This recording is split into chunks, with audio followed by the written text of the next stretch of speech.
Hello friends, અનુસ કુકિંગમાં હું લઈને આવી છું સુરતી સ્ટાઇલ તુરિયા પાત્રાનું શાક. તો ચાલો સ્ટાર્ટ કરીએ.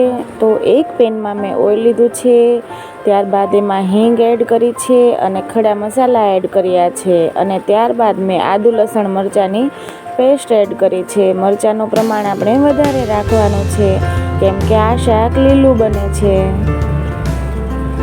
આમાં લાલ મરચું પાવડર આપણે નથી નાખવાનો. ત્યારબાદ મેં હળદર અને મીઠું એડ કર્યા છે, અને ત્યારબાદ 250 ગ્રામ કુરિયાને મેં મોટા મોટા કટ કરી લીધા છે, એની સ્કીન પીલ ઓફ કરીને, અને આપણે બરાબર તેને મિક્સ કરી લઈશું. થોડી વાર તેને આપણે વરાળે કૂક થવા દઈશું. ત્યારબાદ મેં અહીંયા થોડા નંગ કાજુ લીધા છે, અને કાજુની સ્લાઈસ કરીને મેં એડ કરી દીધી છે, અને 1.5 કપ મેં અહીંયા પાણી એડ કરી દીધું છે.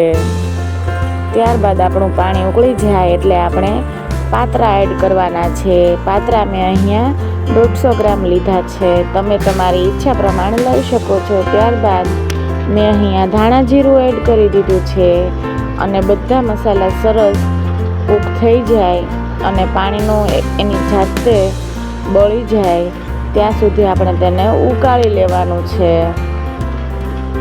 તમે જોઈ શકો છો અહીંયા સરસ મારા શાકમાં બબલ્સ આવી રહ્યા છે અને બધું પાણી અબ્ઝર્વ થઈ ગયું છે.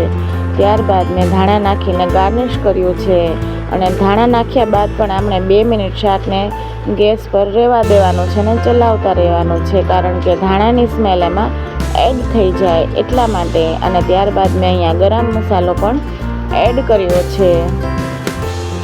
તો રેડી છે મારું સુરતી સ્ટાઇલ તુરિયા પાત્રાનું શાક.